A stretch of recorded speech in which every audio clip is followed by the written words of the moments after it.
নিজেরই দোষে দয়া ভাসি আমি আজ অকুলে, নিজেরই ভুলে দয়া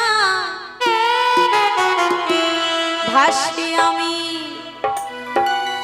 আজ অকুলে। কি করে মানুষ হব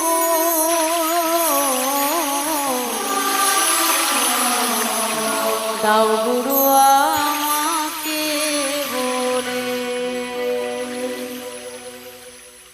এই পৃথিবীতে সবকিছুই আছে, শুধু মানুষ নেই।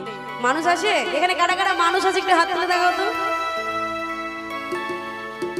এত ভয়, তার মানে আপনারা মানুষ না, বোঝা যাচ্ছে। আমি কিন্তু একদমই মানুষ না, আগেই বলে নেই, কারণ মানুষের মতো চেহারা পেয়েছি। সারাদিনে যে মানুষের একটা কর্ম করতে হয় সেটা কিন্তু করি না। খাই দাই ঘুমাই, একটা কুকুরও করে একটা মানুষও করে। কি কুকুরটা কি আলাদা কিছু করে? খায় টাইম মতো, ঘুমাই টাইম মতো, ঝগড়া করতে যাই পাশের কুকুরের সাথে, আমরাও কিন্তু সেম করি। খাই দাই ঘুমাই, আবার পাশে সময় পেলে শাশুড়ির সাথে জায়ের সাথে পাশের বাড়ির লোকের সাথে ঝগড়া করতে যাই। তবে একটা কথা বলে যাই, আমরা আমাদের চোখে দেখা, আমরা তো রাতের বেলা করে বাড়ি যাই, আমাদের নিজস্ব গাড়ি আছে। তো বাবা কোটি কোটি টাকা খরচা করে ডাক্তার বানায়, মাস্টার বানায়, উকিল বানায়, ব্যারিস্টার বানায়, কিন্তু মানুষ বানাতে পারে না। মানুষ কোনো মাস্টারের কাছে গিয়ে হওয়া যায় না। মানুষ একটা সৎরূপী ভগবানের কাছে গিয়ে, গুরুদেবের কাছে গিয়ে মানুষ হওয়া যায়, তাছাড়া আর কোনো জায়গা নেই। তো আমরা তো কলিযুগের মানুষ, এখানে দীক্ষিত অনেক কম, কারণ বেশিরভাগ লোকের গলায় তুলসীর মালা নাই। আমরা যে হিন্দু ধর্মের মানুষ, আমরা যে ভগবানকে ভালোবাসি, আমাদের কোনো প্রমাণই নেই, কারো গলায় কোনো মালা নেই। কারণ আমরা সোনার মালা পড়তে সাহস পাই, তুলসীর মালা পড়তে সাহস পাই না।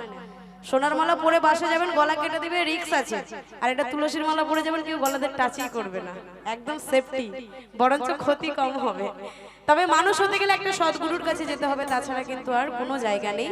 তাই বলছে, কি করে মানুষ হব